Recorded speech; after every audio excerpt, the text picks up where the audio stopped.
students, welcome to Adishri Publication. In our today's English class, we are going to start your chapter number 6 and the name of your chapter number 6 is Wisdom for Sale. So students, इस chapter में हम लोग क्या पढ़ने वाले हैं? तो चलिए आइए देखते हैं. तो देखिए glimpses ahead में क्या लिखा है. देखिए Can wisdom be brought and sold like fruits or clothes? So my dear student, ये क्वेश्चन आप लोगों के लिए. अब आप लोग मुझे बताइए क्या सच में विजडम को आप लोग मार्केट से जैसे आप फ्रूट्स या क्लॉथ्स खरीद के ला सकते हो वैसे खरीद के ला सकते हो आप लोग विजडम को भी मार्केट से? यस और नो, इसका आंसर आप लोग मुझे कमेंट सेक्शंस में देंगे. ठीक है, so let's find out what happens when someone tries to sell wisdom in a market. तो इस चैप्टर में बच्चों आपको ये पता चलेगा कि क्या होता है अगर कोई विजडम को मार्केट में बेचने की कोशिश करता है. ठीक है, अब देखिए यहाँ पे एनरिच और वोकैबुलरी, ये जो क्वेश्चन, ये जो आपके वर्ड मीनिंग्स है बच्चों, ये हम इस चैप्टर में जब पढ़ेंगे तब हम इसको देखेंगे. ठीक है, so come with me and let's start the chapter. See, once upon a time in a kingdom in Gujarat, there lived a young boy named Vipul. His father died without teaching him any way to earn a living. ठीक है, एक time की बात है, गुजरात में एक kingdom था. ठीक है, उस किंगडम में एक विपुल नाम का लड़का रहता था, बट अनफॉर्चुनेटली उसके पापा की डेथ हो गई थी और उसके पापा ने अपने डेथ होने से पहले उसको कुछ नहीं सिखाया था कि किस तरीके से वो पैसे कमा सकता है. ठीक है, but being an observant boy he had watched his father doing business and learned a lot. लेकिन विपुल का ऑब्जर्वेशन पावर बहुत ज्यादा स्ट्रॉन्ग था. अब ये ऑब्जर्वेंट का मतलब क्या है बच्चों? देखिए यहाँ पे ये लिखा है a person who notices everything around them. तो ऑब्जर्वेंट का मतलब होता है आपके आसपास जितनी भी चीजें हो रही है ना, आप उसको बहुत अच्छे से नोटिस करते हो और ग्रैब कर लेते हो उसको. ठीक है, तो देखिए विपुल इसमें बहुत ज्यादा शार्प था. ठीक है, तो उसने अपने फादर को बिजनेस करते हुए देखा था. ठीक है, one day he hit upon a novel idea. He set up a small stall in the market, placed some sheets of plain paper on the counter with a pen and an ink pot close by and then put up a board that said wisdom for sale. तो विपुल के पास दिमाग बहुत ज्यादा था. ठीक है, तो एक दिन उसने क्या किया कि एक बिजनेस का बहुत अच्छा सा आइडिया निकाला और वो मार्केट एरिया में गया और मार्केट एरिया में जाने के बाद उसने अपना स्टॉल लगाया और उस स्टॉल पे एक बोर्ड टांगा. उस बोर्ड पे क्या लिखा था? Wisdom for sale. ठीक है, तो चलिए विजडम का मतलब देखिए जो आपकी बुक में लिखा हुआ है. विजडम का मतलब है the ability to make good decisions based on the knowledge and experience. ठीक है, तो आपका जो नॉलेज है और आपका जो एक्सपीरियंस है उस पर बेस्ड अगर आप कोई बढ़िया सा डिसीजन लेते हो.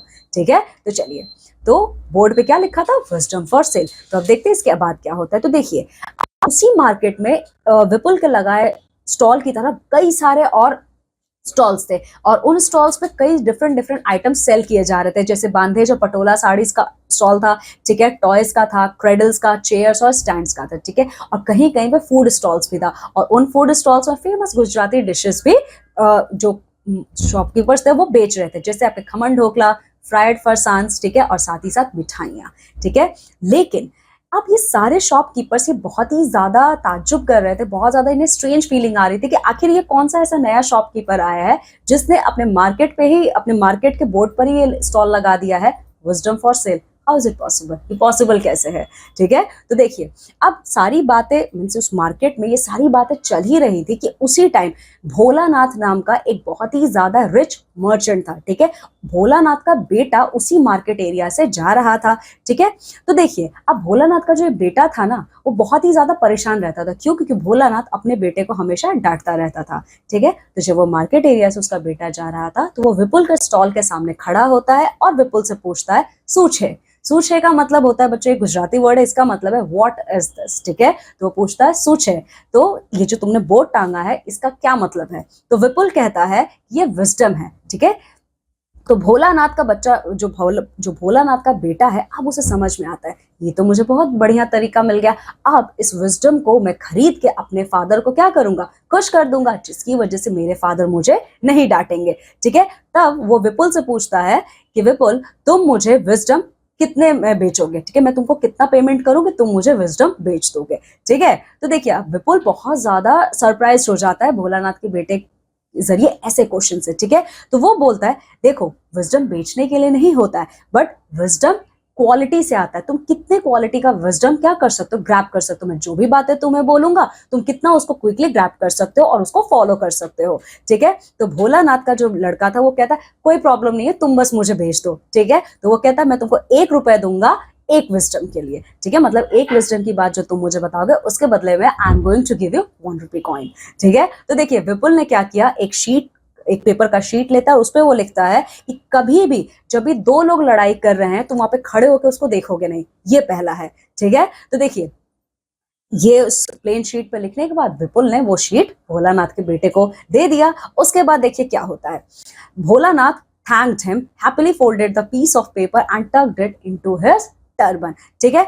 Then he walked away very pleased with his bargain। लेकिन देखिए यहाँ पे बच्चों पे बारी ये आती, उसका जो बेटा था, उसका बेटा बहुत ज्यादा खुश हुआ कि फाइनली मैंने बार्गेनिंग बहुत है। बार्गेन का क्या मतलब है, चलिए देख लेते हैं।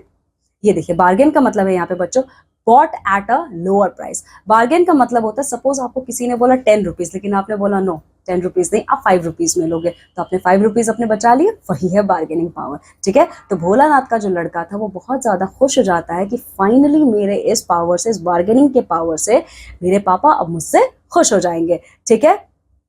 लेकिन जब वो घर पहुंचता है तो इसका उल्टा हो जाता है, उसके पापा खुश नहीं होते, उल्टा उसको स्कोल्ड करना शुरू कर देते, मतलब उसको डांटना शुरू करते। कहते हैं तुम मार्केट में गए थे, किसी ने तुम्हें ठग दिया, बताओ तुमने 1 रुपए में ये तुम फालतू सा शीट ऑफ पेपर खरीद के लाए हो, ठीक है। तो तुरंत भोलानाथ अपने बेटे को घसीटता, वो देखिए ड्रैग लिखा हुआ है ना, तो घसीटता हुआ मार्केट लेके जाता है, विपुल का स्टॉल के सामने ले जाके खड़ा करता है और विपुल से कहता है तुमने मेरे बेटे को बेवकूफ बनाया है, ठीक है। अगर तुम्हें देखो if you don't like the quality of my stuff return it and take back your money, ठीक है। तो वो कहता है तुमने मेरे बेटे को बेवकूफ बनाया, वैसा है ये अपना पेपर वापस ले लो और मुझे मेरे पैसे वापस कर दो, ठीक है। तो देखिए the rich man was very pleased at being able to undo his son's foolishness so easily. और विपुल वो बहुत ज्यादा वाइज लड़का था, बहुत ज्यादा समझदार था, उसने बिना कोई प्रोटेस्ट किए वो पेपर वो वापस ले लेता है, ठीक है। और भोलानाथ तो बहुत ज्यादा खुश हो जाता है कि फाइनली इस लड़के ने वापस ले लिया और मुझे मेरे पैसे भी मिल गए, ठीक है। So here take your wisdom back, he said and threw the piece of paper on the counter। लेकिन यहाँ पे भोलानाथ ने एक बहुत गलत काम किया, उसने वो शीट ऑफ पेपर विपुल को देने की जगह उसके पास पूरा फेंक देता है ऐसे, ठीक है, और कहता है मुझे इसकी जरूरत नहीं है, ना ही मेरे बेटे को, तुम इसको वापस ले लो, ठीक है। तो विपुल कहता है ना ना अब मैं इसको वापस नहीं ले सकता हूँ, ठीक है। इसमें वो आइडिया लिखा हुआ है जो आपके बेटे को मैं ऑलरेडी दे चुका, क्योंकि आपका बेटा तो इसे पढ़ चुका है, तो मैंने तो पढ़ने के पैसे लिए थे ना, तो आपका बेटा क्या कर चुका है, उसको पढ़ चुका है, ठीक है। अब भोलानाथ और विपुल के बीच में आर्गुमेंट हो रहा है, अब सारे मार्केट लोग उसके आसपास आ जाते हैं और इस आर्गुमेंट का वो मजा लेते रहते हैं, ठीक है।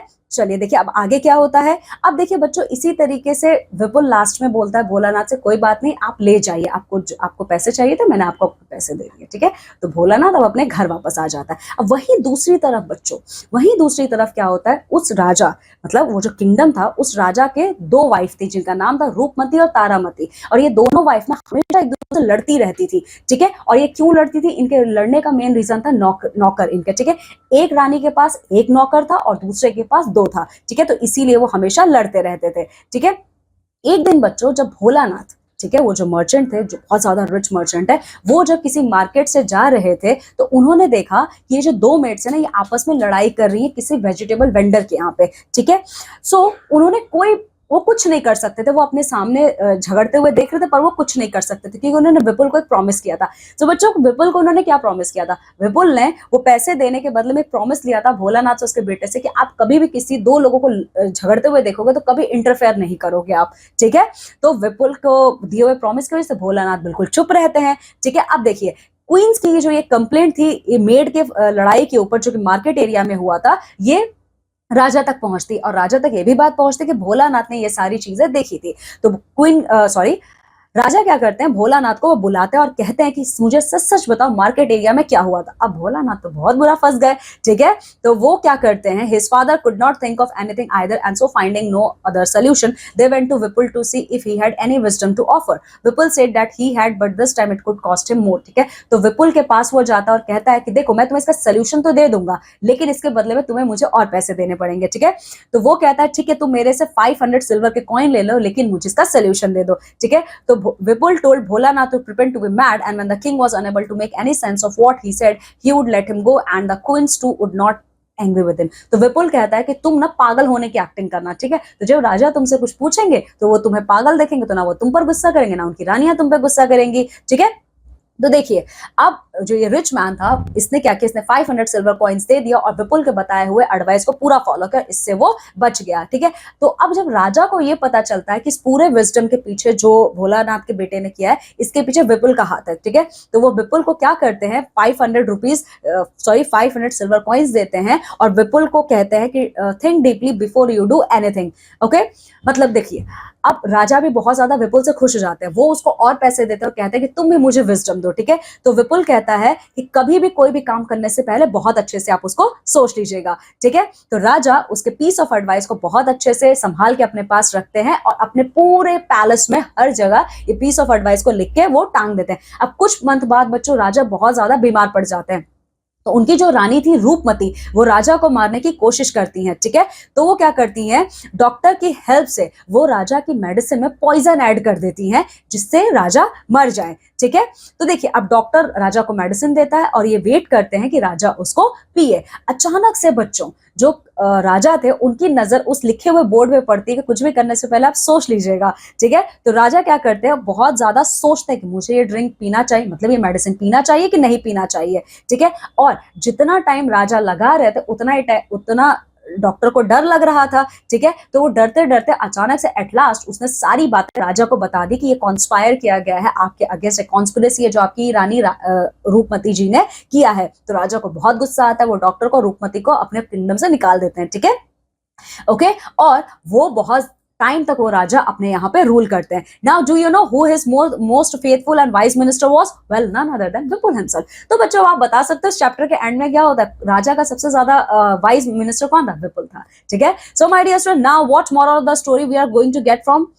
True wisdom is priceless and comes from experience not money. देखिए बच्चों, अगर आप ट्रू विजडम की बात करते हो तो प्राइसलेस, आप इसको कहीं से खरीद नहीं सकते हो कि पैसा आपने दिया और खरीद के ले आए, बिल्कुल नहीं, यह का एक्सपीरियंस पे बेस्ड होता है। Okay, so this is all about our chapter. Now my dear students, you have to go thoroughly through this chapter and you also have to complete all your exercises. Okay, now I'm taking leave and going to meet with you all in our next class with a new chapter. Till then, you all have to take very good care of yourself. Bye.